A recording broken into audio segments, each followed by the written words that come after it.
just move over slightly, you know, you just, and then you might put the hand on the waist, you know what I mean? It's like right here. You're going to get nicked now. Well, this is it. You put the hand on the waist, you then start moving in a little bit, then you start a little whining. So that was it for me, you know, I grew up doing that, right?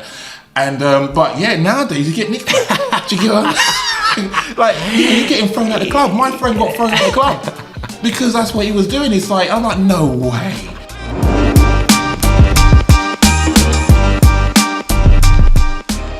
Hello, and welcome to another Serious About Success podcast. I'm here along my main man, Mr. Johnny Cassell. Good to see you, Johnny. Good to see you, man. Excellent. Thank you so much for agreeing to come on our Serious About Success podcast. Now, Johnny, let's jump straight into it. You know, you are a dating coach, of which you have literally been featured, you know, all over TV, magazines. You know, you've been on front covers, you know, all around the world. You know, teaching guys mainly, right? Yeah. You know, what it really takes to succeed in the dating game. You know, what it really takes to succeed. You know, find your perfect match, all of that sort of stuff.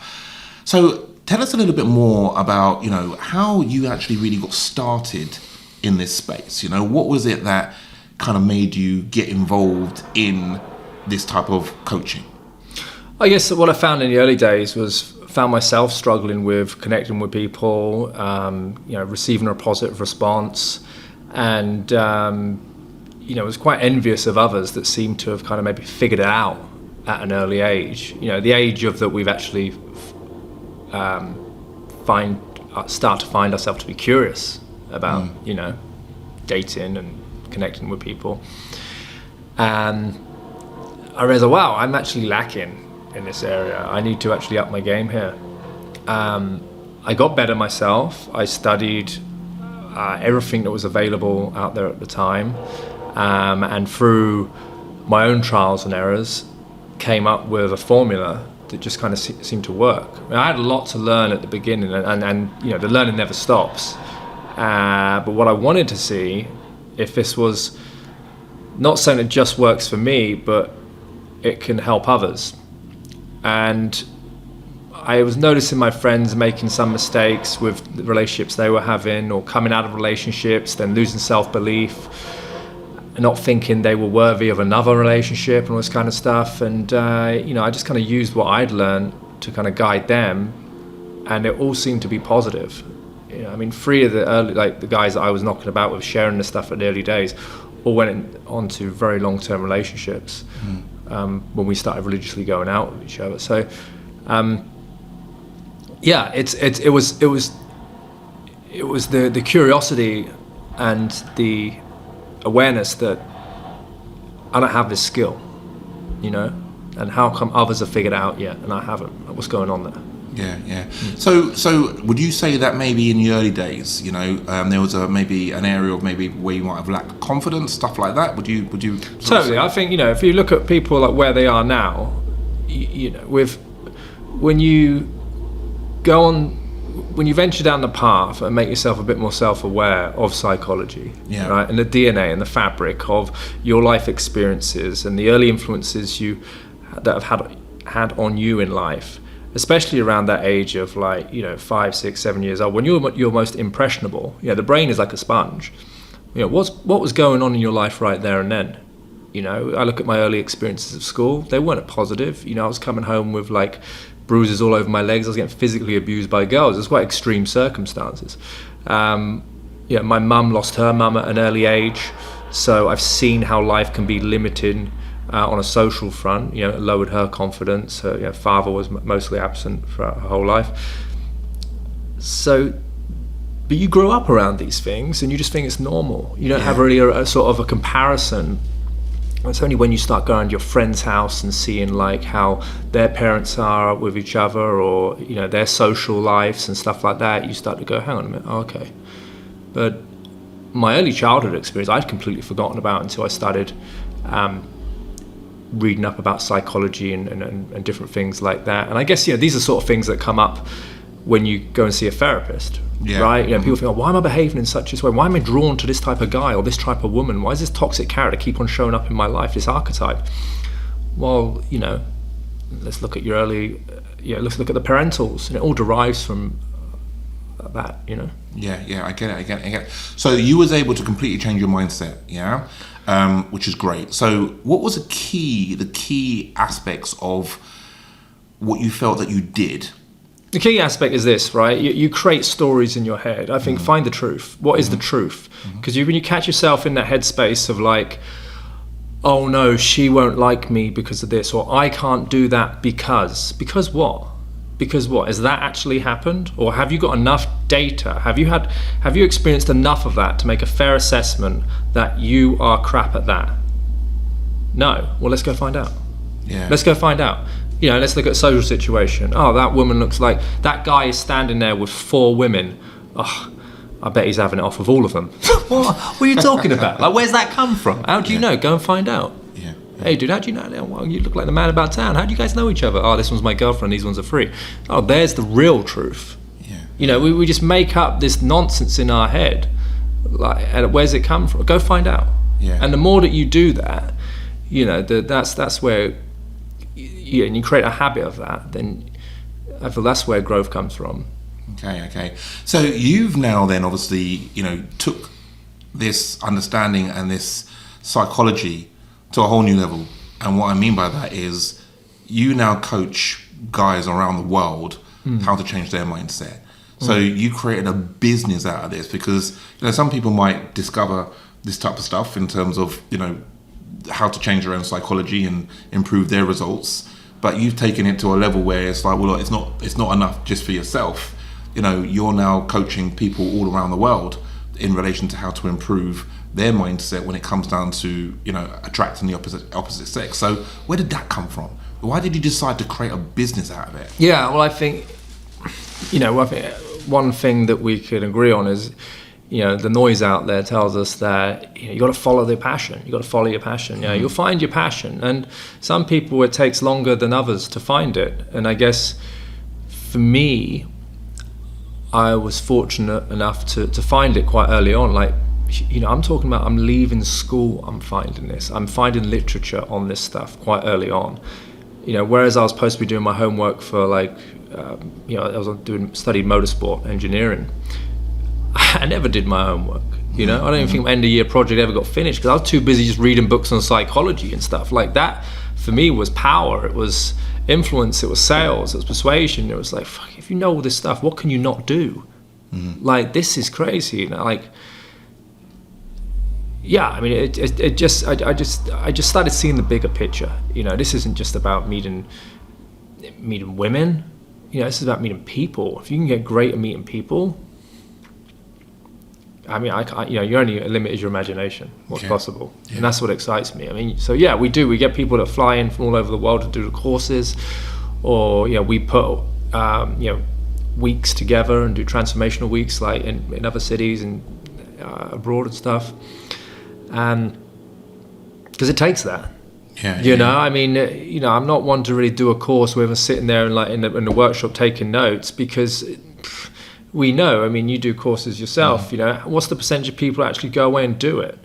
There needs to be some I went there and I actually did this. I can do this. So that's what I kind of pride myself on doing, creating experiences where people leave the direct reference that they've overcome those limitations in their head. No, I get it. Okay, so in the early days then, going about setting up this business, because obviously we're speaking off camera earlier on today, and obviously you've got packages that, start from, X amount, but they go up to as much as £50,000, a year to come and do some work with you, directly. So you are at the top end of your game, so credit you. How did you create the business in the first place? What was some of the first things of what you did? It's like, right, I've got this idea that other guys around the world could potentially benefit from what you now know. So what's the steps that you took to now start a business to the point of where you're doing multiple six figures, charging people as much as £50,000 for your training? How did you get to that point? Well, if every year you can just do a bit more in terms of like building the business, 1 or 2, maybe 3 significant things, then you'll get to that stage. I mean, at the beginning, you know, I think any sort of, I mean, unless you have like significant capital to be able to start, right, the traditional way to doing it is, you know, you're working 2 jobs, right? So I left school, I worked for my family business, and I was doing a lot of, you know, client-facing stuff, which I was implementing stuff as I was learning, you know, into that space as well, and, you know, improving my interactions there. I'm talking like old school, door to door, like walking around industrial estates, knocking on every shuttered door and speaking from everyone from, like, you know, the workshop foreman to the sheet metal worker to the guy in the office signing off the orders. You know, so you're getting experience of speaking to different demographics and people with different drivers and ego and all this kind of stuff, and that for me was a great experience at the early days, in terms of business, you know, just understanding business and different people. But I was working, like, you know, I did a 9 to 5 working for my family business, and then in the evenings I was just doing evening works with clients, you know, and up until like midnight I'd get like the night bus back to my girlfriend at the time lived in North London, and I'd get the train all the way back to Reading. I'd do the same again. And, you know, at the beginning it wasn't as frantic as it went on to be, but it started to build up where I just didn't have any time left. Something had to go. Mm-hmm. And that was probably the hardest thing for me, was actually leaving my family business. It was because if you think about it, you know, like your family, that you know, your father, he's built up this family business, and it's his baby really, and it's a legacy in his mind. He's probably handing it down to the next gen. And yeah, it was very hard to have that conversation with him, and I need to, but when I did, he changed his mind. Like at the beginning, he thought what I was doing was a pie in the sky. So what are you doing, running around town, like, you know, chasing skirt and teaching people how to do it? I mean, at the early days, it was that, you know. Yeah. And I was like, well, no, like this is a thing. Mm-hmm. And when I then had that conversation with him, you know, after a good year of building it, he goes, yeah, no, I can see what you're doing, and it's just, I can see it's working for you, so you know we'll be here if you ever need us, sort of thing. And next day I was like, all right, let's get to work. And that then gave me the time to realize, you know, because I had all the cash coming in from the business, and it was exceeding what I was earning a year, like for my family business at the time. So it just makes financial sense to stick with it. So I needed more time to focus on marketing and growing and expanding, and I just had to pick the right time to jump. Mm-hmm, mm-hmm. So what mindset do you feel that you've needed to develop in order for you to be able to create a successful business?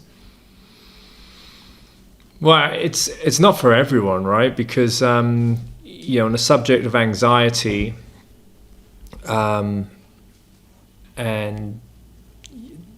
you know, I think the silent thing that most people that go through that start their own businesses is, you know, you might have a month that starts if you don't know what's coming in next month, right? So if you had a job, you know what's coming. It doesn't matter if you, like, you know, slow down at work, or you're getting paid, and you're getting paid that. But for me, I've always had the philosophy of, if I went to work for someone, then that's just like, you're putting a cap on how much you can earn. You know, sure, I might get quiet months, right? But then I might get a month that like makes up for the whole year. Yeah. You know, yeah. And you wouldn't get that in. So I get my freedom back. Actually, I'm not chained to the desk or something, or working for someone else, and I'm actually doing something that I love. So the mindset was, you know, well, I'm passionate. Right? It doesn't feel like work. It doesn't feel like work, you know. It's because I love doing it. I love the challenges. I love seeing the people succeed and the rewards they're getting out of it. But you do have to be very stable in your mind with the unpredictability about things. You know, I mean, I saw it's not one of my quotes, but I picked it up from someone. I wish I remembered the guy's name to credit him, but I always use it. And he says, you always got to remember, like, everything always works out, always. You know, you get those moments, you think, God, this is tough. Like, this might be tough, or, you know, this is challenging, or, you know, cash flow might be down, or whatever it is. That you should go, everything works out always, and it does. Yeah, it just does. I mean, what you're going to do? Just sit there on your ass and just like let stuff happen to you that's going to be bad for business? No. And I think as well, like I remember an experience I had with my father. Like when we was younger, we used to all jam the car up, and we had this vicious dog, so we wasn't taking like international holidays. It was like national, up and down the country, and we were on our way to a holiday, and my father got a call, and one of his big customers had just said that they folded, and they had a lot of money on the books that they owed him. And, you know, just to experience the man, like, here he is, you know, like head of the family. He's taking his family on holiday, you know. My grandma's in there, my mum, my brother, the bloody yappy dog, and he's just had that phone call. And I've spoken to him about it many times. He says, yeah, like in that moment, I was thinking, what can I do? Do I just, you know, do I just lay on the floor and that's it? Or do I get back up and I start fighting? And it's like, yeah, like you're going to have to do that many times when you run your business. But to experience that early on and see him come out the other side, that resilience, I don't fear stuff like that because I've seen it, you know. So would you say that your dad has been a big part in your journey with understanding true entrepreneurship and what it really means to run a successful business? Yeah, I mean, I think what I got exposed to at an early age of just like simple things like how an office is run, and like, you know, the invoicing, and if you're short on cash for a month, well, you know, how to just communicate to people like, hey, look, we're going to be a bit late paying this month, it's because of this, but don't worry, you'll get paid. You know, just all that kind of stuff. Whereas some people are like, just have everyone on direct debits, you know, and then just get fucked. You know, like, because they're not, like, just like basic stuff that like, like, come on, man, like, it's just obvious, isn't it? But it's, no, not really, because they've never really run a business before. Yeah. Like, so it's little things like that that I've experienced. I mean, you know, there's many things that will pop up now and again that I'll realize I have took reference from my earlier experiences in life, you know, from being around the business. But I mean, yeah, I mean, it's definitely helpful.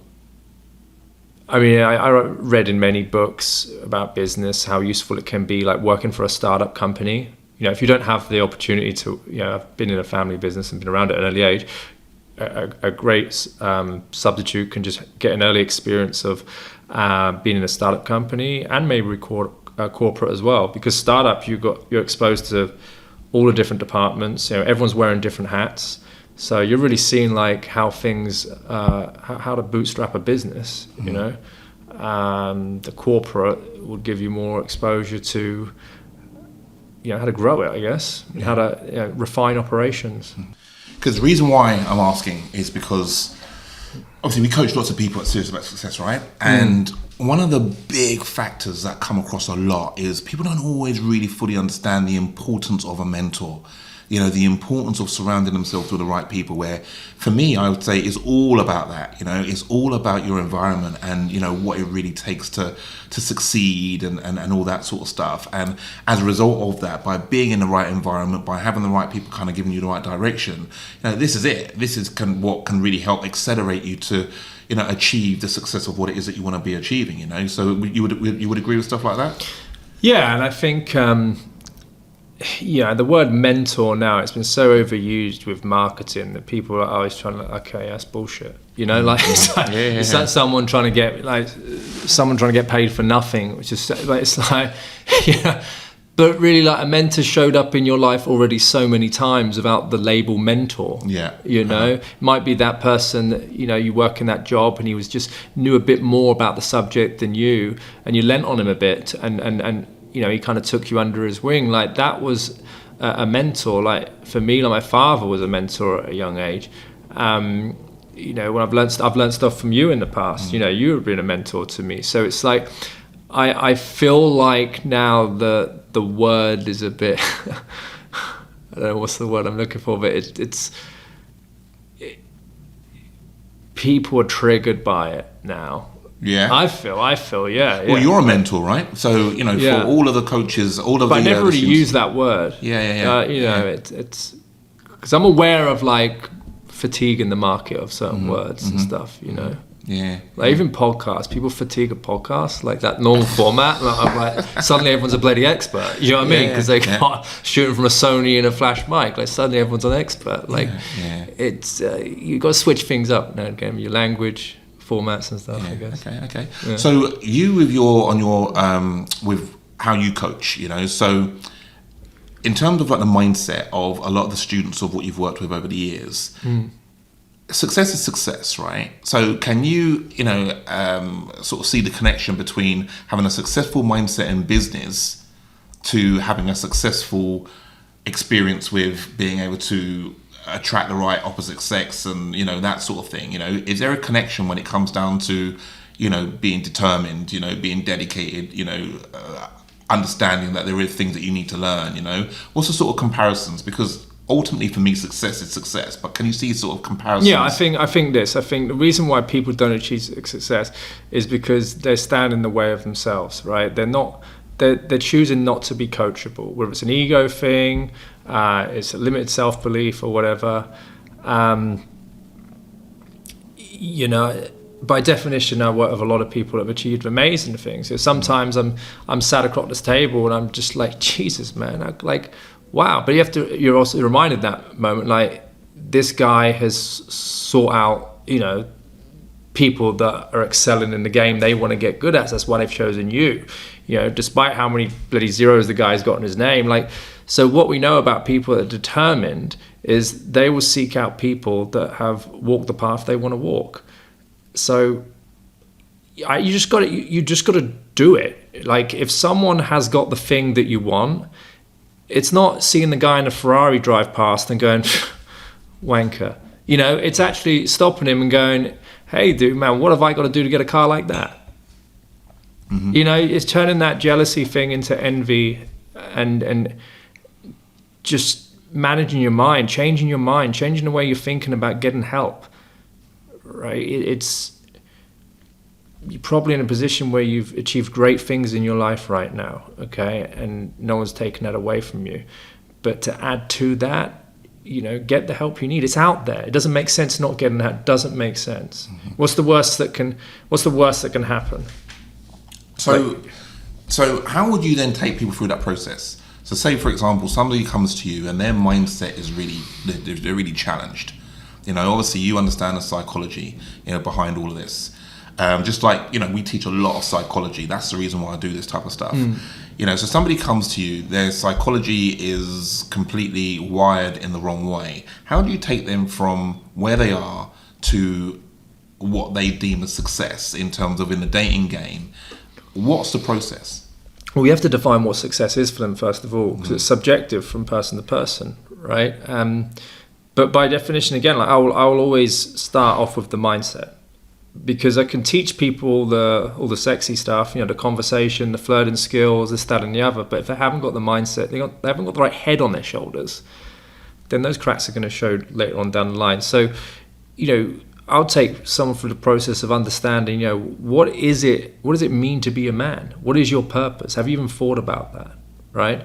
What is the consequence of not taking any action? Well, it's watching someone else do it. You know, well, let's have a look at rejection. Why aren't we taking action? Well, there's also the possibility about rejection. What is rejection, right? And then, you know, you start to realize, it's actually not about me. It's about adding value to someone else. So then you shift your perspective of rejection. You realize also as well, like it's not about getting something. It's about seeing if your values are in alignment. Like, there's so much mindset stuff you've got to get right before you get yourself into the field, you know, because sure, you can talk yourself, you can talk a woman into bed with you, and you might hold on to her for a little bit, but you're just a placeholder until more of a solid person comes along, right? The world is a very confusing time right now in terms of, men and women and all that space. I think now more than ever, like, we need healthy masculine men.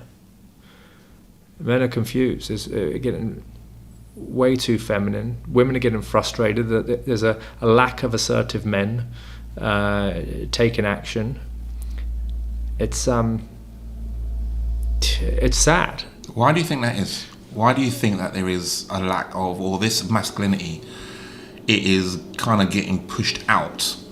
It's almost like you're not the done thing anymore to be a masculine man. And if you are, then, you might be labelled in a certain way. Hi, I hope you're enjoying the podcast. Don't worry, we've got lots more content left to come. This is just a quick word from me. Now, you will hear us speak a lot about things like mentorship, as well as that, surrounding yourself with the right people. Now, one of the other things, if you really want to achieve the financial success, what makes it helpful is to have things like accountability. This can be the difference between you making it and you really not really quite getting there. Now, if you're at the start of your journey, you want to maybe leave your 9-to-5 day job, or you're just in the process of starting up a business, I would like you to come and check out our website, www.seriousaboutsuccess.com. Over the years, we have coached thousands of people all around the world. We speak on BBC Radio as their go-to guy for anything related to mentorship. It's very important for you to have that helping hand along the way. So come and check out our website, sign up for our free training, and we'll show you exactly what it takes for you to succeed. Now back to the podcast. Why do you think it's going in that way? Well, I just did an advert on this, right? And I'll be publishing that soon. And in that advert, I go to talk about that, if we look about what's happened in the last decade, we've had the Me Too campaign, we've had the rise of the girl boss era. We've had a lot of women that have extreme strong views on the world and feminism and all that kind of stuff, and men are listening to this and thinking that those women are the voice of all women. Well, that's not to be true. It's certainly not to be true when I speak to my female friends. They're frustrated that they make an effort to put themselves in certain places, join certain communities and clubs, and position themselves in the right place where they feel that eligible men will approach them, but yet they still don't get approached. Why are they not getting approached? Because the men are listening to the voice in the media, and it's discouraging. It's not encouraging, it's discouraging. If you go to approach a woman, it actually might be harassment. I mean, now the Labour they just announced, they're going out, misogyny is terrorism or extremism or something. Terrorism. I mean, if we hadn't already had enough out there, like to discourage men to approach, we've got even another layer of it now. So it's really sad. It's sad where it's going. And I think men were just coming back to having their moment. I think we're seeing a bit of a revival of masculinity and more male voices coming out. But that's my view on it. That's why I think we're in the place where we're at. Well, it's interesting what you're saying here, because I was talking to a friend of mine a few months ago, and back in my day, right? So obviously, I'm probably a little bit older than even yourself. Back in my day, right? You'd go out to the club, yeah. You go out to the club, you got the music going on, right? So you're doing the dance, right? You're doing the dance, yeah. Then you see a lady that you like, yeah. Then you kind of just move over slightly, you just and then you might put the hand on the waist. You know what I mean? It's like, look, am I going to get a green light here? You're going to get nicked now. Well, this is it. You put the hand on the waist, you then start moving in a little bit, then you start a little whining. So that was it for me, right? That was it. I grew up doing that, right? And but nowadays you get nicked. Do you get what I mean? Like you're getting thrown out the club. My friend got thrown out the club because that's what he was doing. It's like, I'm like, no way. Well, you can't do that no more. So how do you do it then? Well, I mean, but there, there's certain instances where I see in the news, I'm just like, Jesus, that guy. I mean, like, if he just came on a workshop or something and learned how to read a signal, right, or spot a social cue, or start a bit further down on the ladder in terms of physical touch, see how it's being reciprocated, and then work on that, as opposed to just going boom, straight to the top. I'm like, no shit, dude. Of course, like, that just come completely out of the blue. Like, you've just come from a complete cold interaction to suddenly you've got your hands on a backside. I mean, that's, so, yeah, there are ways of doing it, you know. I mean, maybe, you know, back in the day, people were a bit more forgiving, but now it's, you know, people are a bit more sensitive to. I mean, you know, look at the language and the sort of stuff that was going on screen with Sean Connery in the Bond films. You ain't gonna get away with that these days, man. You ain't gonna get away with that. So it's, but that's what I teach, you know. I'm teaching that stuff and just helping guys sort of understand. And I say this again, I need to get a t-shirt with this made up on it or something, but like I would say, like, all women want to be approached, they just want it to be done the right way. That's it. You know, I mean, okay, right, I get it. So say, for example, then the psychological barriers that certain people might have, that has developed over time. Look, you've mentioned obviously the process of what you will take people through to help them to sort of overcome that. You know, what about that persistence? Because people don't always get it right first time round.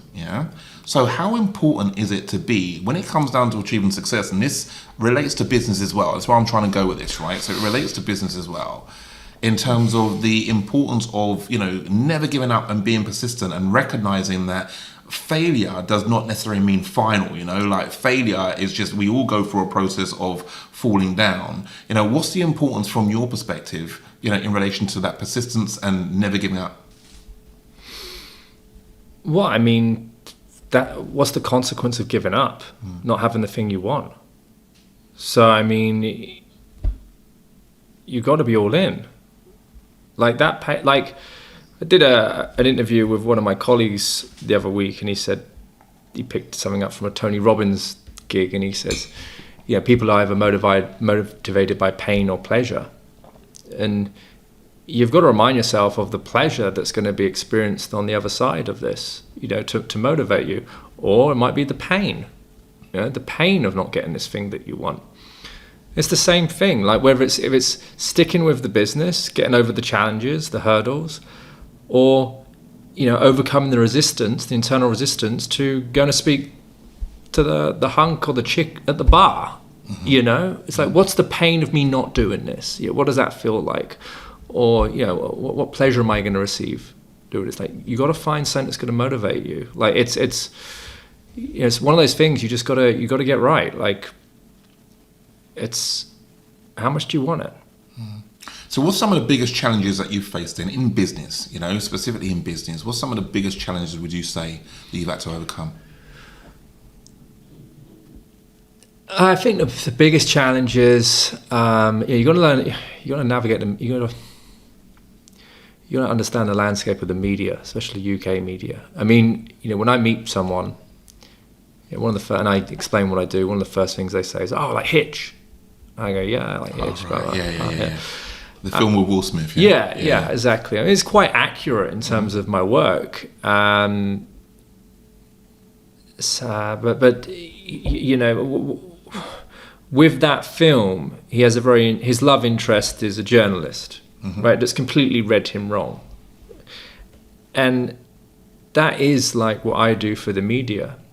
It's very easy to read it wrong to fit a narrative, or deliberately read it wrong to fit a narrative for whatever's sort of trending at the time. You know, this guy's helping men get more confident with women, or you could say, this guy is actually helping men get laid. So suddenly it's like, oh, he's a misogynist. It's like, or pickup artist. I remember that was the word thrown about quite a bit before, pickup artist. And, you know, seeing it in a negative light, right? Yeah, again, and you know, it's, I speak about this often, when we went through that era of like, you know, the rising of the pickup artist, it was a way to get men to experience help, right? One of the hardest things in my game, I would say, is actually getting men to turn up to an event, right?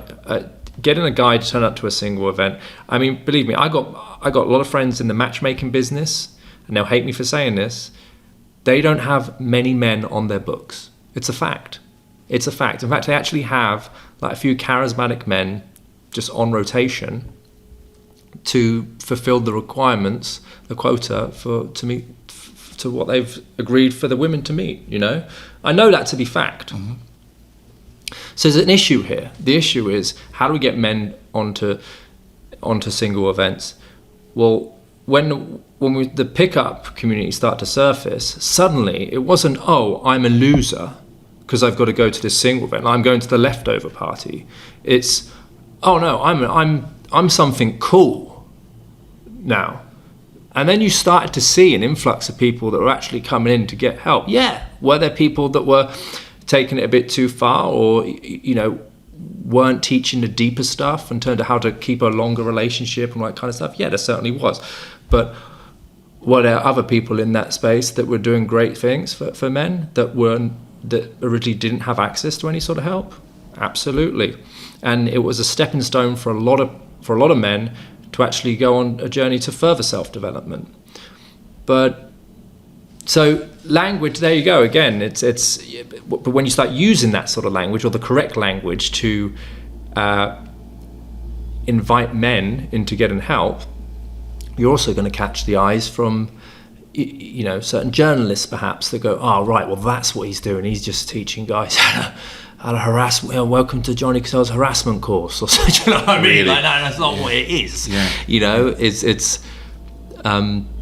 So you got to be careful. You got to be a bit smart in terms of what language you're using, and being aware of what's going on in the market. You know, there's a reason why certain channels on YouTube were getting pulled when that trend was really at its peak.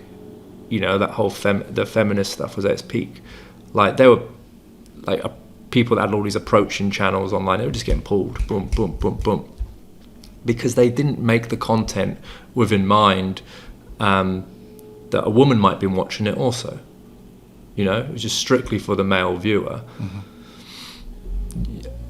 You just got to be careful. So how have you coped then with some of maybe the negative backlash that you might have received about this whole, you know, Johnny Cassell, pickup artist, this type of stuff? I remember when it was really, really, really quite, I think he was even on the TV at this time, around this sort of... Well, it's the thing is, it's like, if you're in marketing, right, you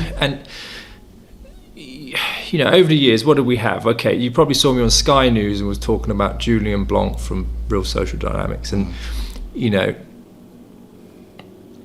you're in the business of traffic, right? You're in the business of traffic. If you ain't got no traffic, you ain't got no sales. So what sells? Controversy, right? I mean, you look at one of the most successful recording labels, you know, out there. We've got like Eminem, Marilyn Manson, NWA, 9 Inch Nails, Lady Gaga. I mean, what have all of those people got in common? They're controversial and they sell. Mm-hmm. If you've got the balls to pull a stunt, to be controversial, and it's, you know, you're going to attract a lot of attention. I mean, Kanye West, he's like, look at this guy, he's just controversy, taking his girlfriend out wearing like a bit of string around her bloody chest. Do you know what I mean? Yeah, man. Then he shoots out a video for the Super Bowl and he's selling multiples of millions of. If you've got the balls to be controversial and ride out the storm, then you'll do well. I really think you'll do well. And there's a lot of people that will feel uncomfortable around you when you're doing it because they don't see the bigger picture, and you know they're thinking about what it makes them look like. But if you want to play high stakes, I mean, you know, look at Andrew Tate, right? You know, I mean. Hi, I hope you're enjoying the podcast. Don't worry, we've got lots more content left to come. This is just a quick word from me. Now, you will hear us I speak a lot about things like mentorship, as well as that, surrounding yourself with the right people. Now, one of the other things, if you really want to achieve the financial success, what makes it helpful is to have things like accountability. This can be the difference between you making it and you really not really quite getting there. Now, if you're at the start of your journey, you want to maybe leave your 9-to-5 day job, or you're just in the process of starting up a business, I would like you to come and check out our website, www.seriousaboutsuccess.com. Over the years, we have coached thousands of people all around the world. We speak on BBC Radio as their go-to guy for anything related to mentorship. It's very important for you to have that helping hand along the way. So come and check out our website, sign up for our free training, and we'll show you exactly what it takes for you to succeed. Now back to the podcast. Like, he's not doing anything new, that guy. Yeah. He's just willing to take it. Most people haven't, to the edge of where most people haven't done before. And that's what's making him the most searched man on the internet. Julian Blanc was the most hated man on the internet when he'd done that playbook, right? I'm in firm belief it was by design. It was straight out of like a Ryan Holiday playbook. Yeah. Do you know what? I love what we're talking about here, because I don't think I've covered anything like this on any of my podcasts so far. And what you're saying here about the high stakes, if you're prepared to put your neck on the chopping block, if you're prepared to be controversial, to ride out the storm. Look, why do you pick up a newspaper? Because that headline has been designed to anger you, to frustrate you. Why? Because they can then say to their commercial partners, we've got these amount of readers, and that's why we're charging you this for advert space, right? It's the same with digital, right? You get a click, you're getting paid because they're seeing that advert on your video or whatever. So you're going to say something a bit crazy about bloody Israel and Palestine or whatever it is, it's just, and that can be harmful. You got to be careful.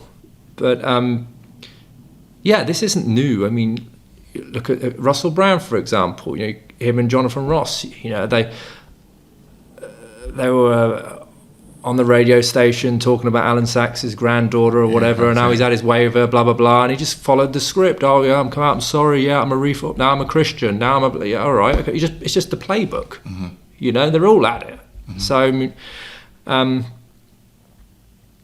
do you get the balls from?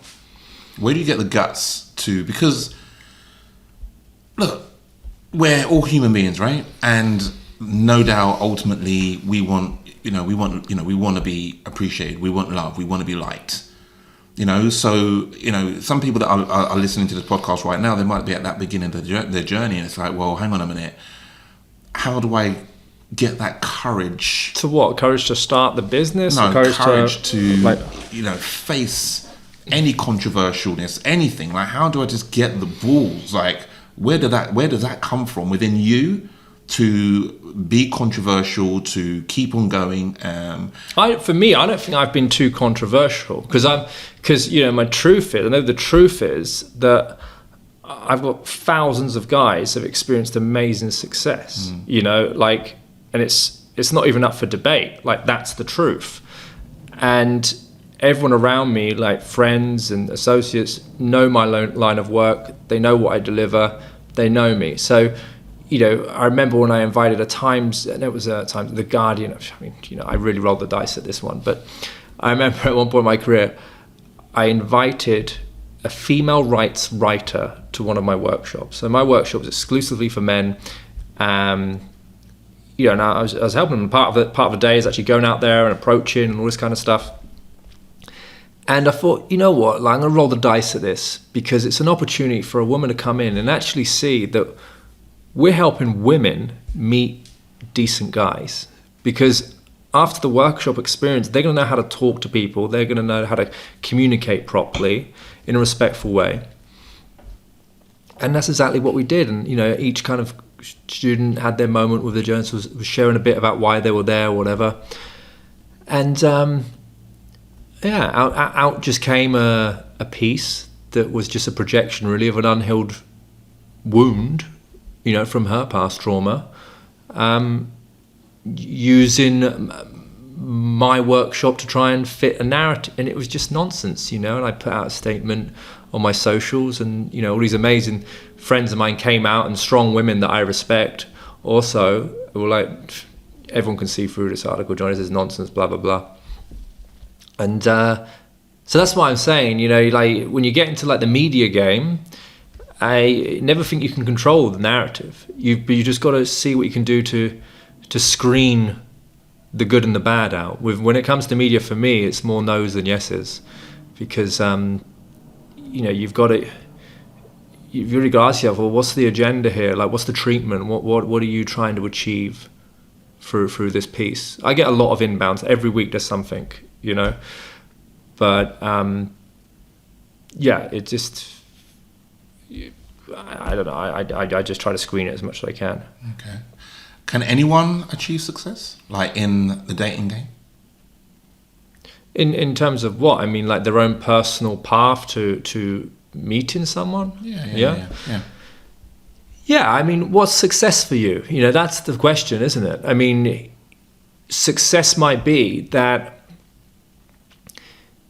you struggle to even approach people, right? So that would be then success. It might be that you've never been able to get a phone number. That might be success. Success might be, I'm actually dating now. I'm actually dating women that are in alignment with my values, as opposed to that toxic archetype that I was attracted to before.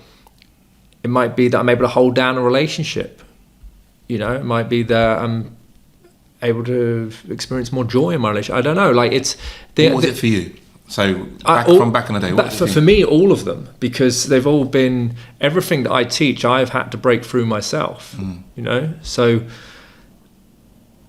I remember I've got to a stage where I could go out and meet a girl, but there might not be the right one. It would just be because I just end up talking to that girl. It was just like so. But it didn't really meet my criteria. It was just I was responding to the situation rather than, I want that one. And then I go and, I'm able to create a conversation where we can bond over some chemistry, and then we want to see each other again. Like, you can do that, but I got to a certain point, I didn't have that ability yet. And then there's the other side of it, like, you might be able to score the girl, like the cracker, you're like, wow, man, I'm a king. But can you keep her?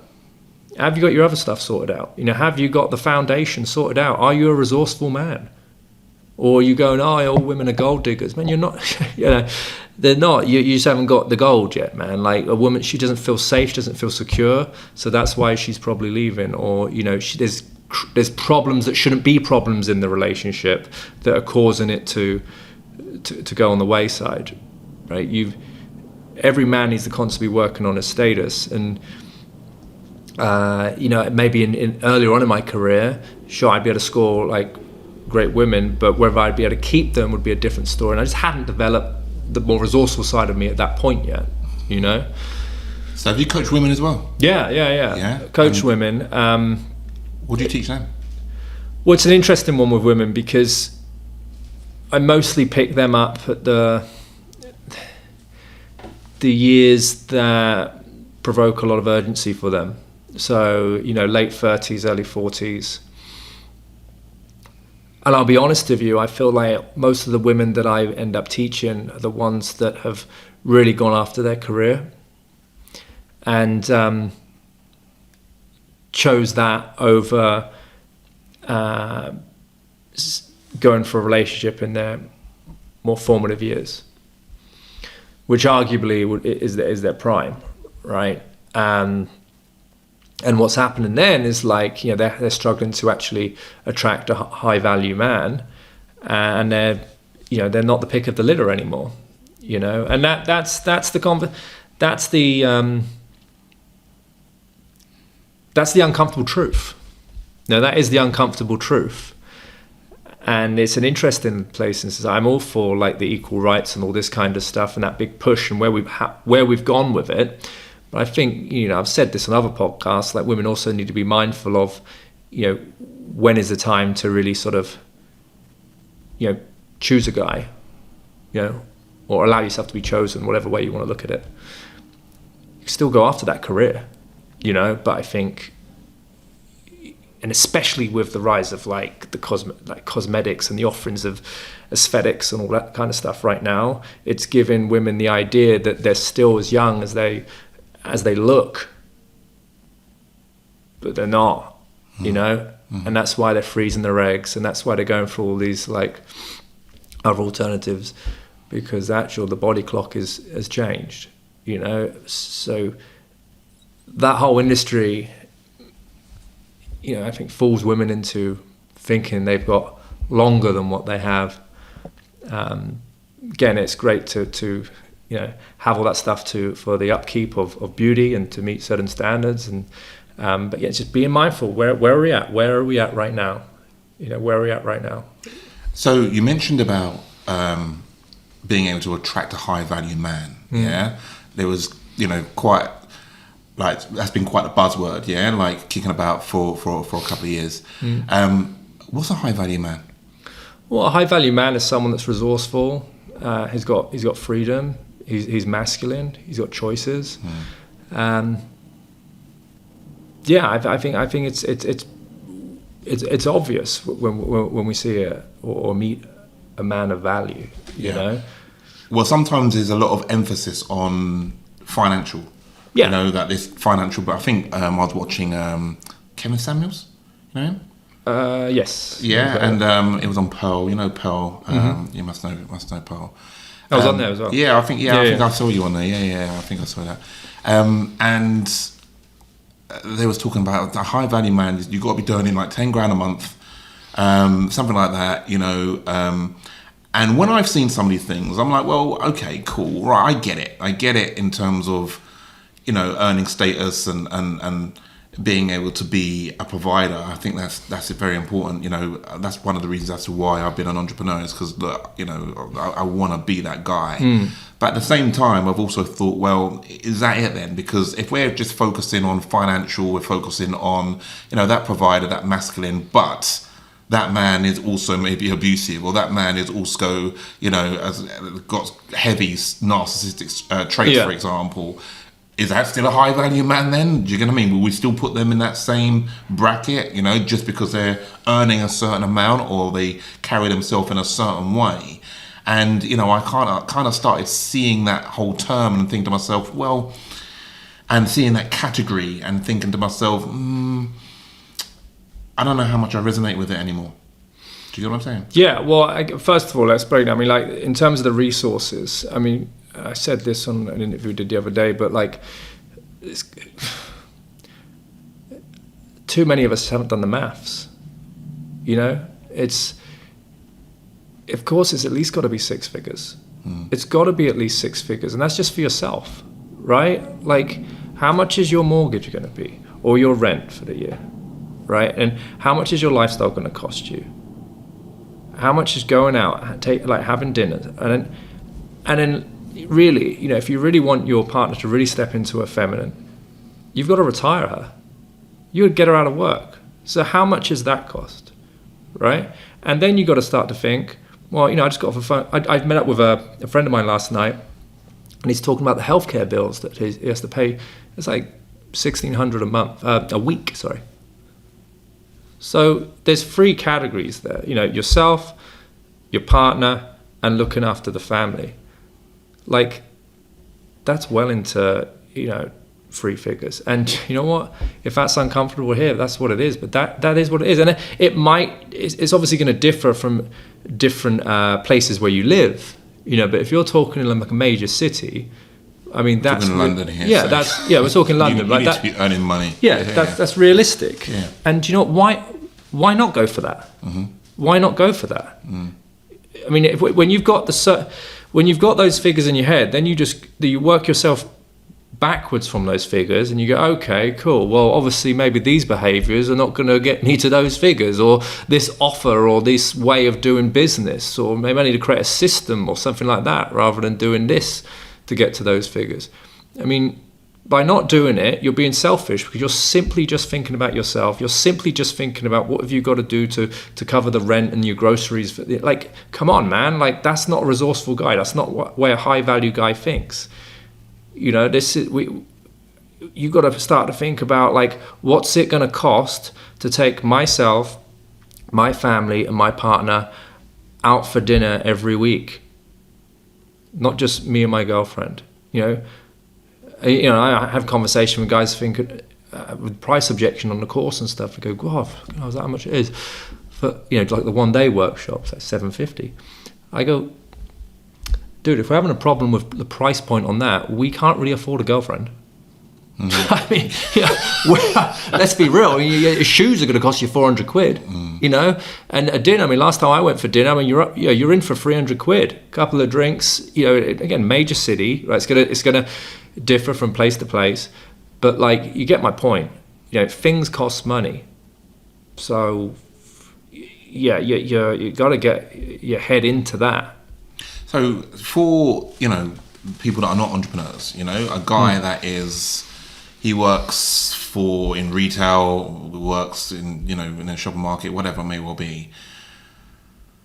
What's this guy do? He's listening to this podcast right now. We're talking about high value men. We're talking about earning six figures. Yeah. Okay. Well, straight away, it's like, well, what opportunities are here where I can earn more money?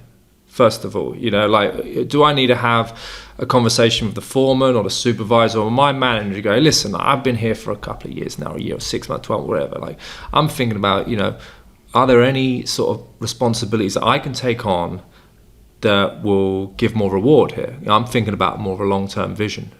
Yeah. And then, maybe he's coming up with the ideas of what you can do, and there you might be able to increase some income. But again, like, if that's like a 9 to 5, you still got that evening to do something. That's what I did. I had my family business. I was working with my 9 to 5, and I was growing my business in the evening. Like, yeah, I was working like a dog, and at times I felt sick. I was holding myself up against the wall, and I was feeling ill. And yeah, I was a sacrifice. But once that shift had been made, I'd be able to do my passion full time. So I think, don't think you're not part of this conversation we're talking about, to the listeners. Maybe just maybe listen to this and start thinking, how can I level up? How can I up the game? What's the new information I need to receive? Or what are the conversations I need to have with people to get more income, more resources? What are the conversations I'm not having? So yeah, I mean, that's really important. And one of the things of what I would say is, if you are in this situation, then what you can always do is join the Serious About Success program. There you go. Which yeah, there you go. This is exactly what it is that we do. We're taking people that have got a day job, and that's who we focus, targeting people that start their journey, that they want to go on to create a six figures. Because I do believe that it's really, really, really important. I do. We're talking about high value man, and although yes, what I'm saying is that, look, is it just money that makes you a high value man? I don't necessarily think it is. However, there's no two ways about it. Money is important. It really genuinely is. So, what about women then? In terms of, I work with lots of women, loads of women, wanting to create 6 figures, 7 figures, that sort of thing. So, we're talking about men here and, being a high value man, but, what about women that want to go on to, achieve so much more for their life? What about that then? Like, is this something that, we're promoting? Because you've mentioned about, a man being in a position where you can retire your woman, that sort of stuff. But what about when women's like, well, hang on, I don't necessarily agree with that, because I want to be my own woman, I want to create my own life, that sort of stuff. What would you say about that? I think, it's important that you have resources, right? So you got to do what you got to do to have that coming in. My point is that when you get competitive in the working environment, you're going to have to take on masculine traits, right? And what then happens is you start to lose the side of you that is feminine. So you got to do whatever you got to do to repair that relationship. Because if there's no feminine polarity that you're giving off for a man to see, then he's not really going to be attracted to you. It's as simple as that. So it'd be really cool if that women could choose to maybe do something that's more of a feminine sort of job, right, or business. So I don't know what that is. I'm just hearing it now. Women's like, oh, what do you mean by that? Yeah, but the truth is, like I'm telling you, like men just don't find women that are in their masculine attractive. Otherwise, they'll be wanting to date a bloke. Mm-hmm. You know, that's it. I mean, I don't care if not someone's uncomfortable. Like that's the truth. Mm-hmm. So something that's creative, something that's in the arts, something that where you can show off your femininity, like that's going to be attractive for a man, and you can also make money doing these things. You know, I don't know what those things are. I mean, there's a lot of femininity coaches that are out there, and I'm shouting from the rooftops for the work they're doing. I think is now more than ever is a great time to take up service like that, because women need help. You know, they've gone into the work environment, they've got competitive, they've got masculine. You know, they've got very independent, taking care of themselves. A guy turns up in their life, and he's like, "Whoa, I don't even see space for me to do anything here. I'm feeling a bit emasculated." And it's not that he's a feminine man, it's just the woman is just so used to being independent because she's maybe been on her own for a while, you know, for a job, that she's just in habit of that. Mm. You know, so there needs to be more consciousness of how can I step back and let the man find his place within this dynamic. You know, and that if you've been single for a long time, you know, typically because you've gone after your career, and these are things that you just might not be conscious of. Yeah.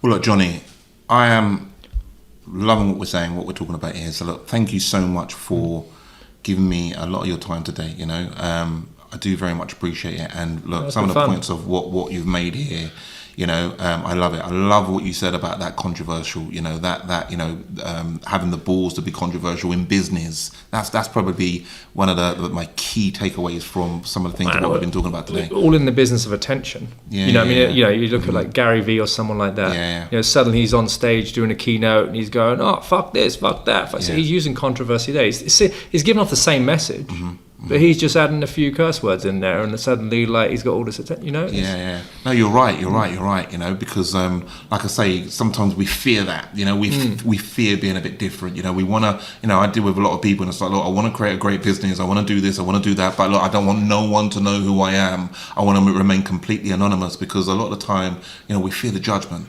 Well, it's because of the bureaucracy around it, right? What we've learned in like, especially if you're in a business, that you can't say that because that might, you know, hinder your ability to get a promotion or something like that, or that might be classed as this and that. So, you know, you end up just not being authentic. Mm-hmm. So I think, you know, when people are saying this stuff, it really resonates with people, because they're like, oh wow, he's speaking his truth. Mm.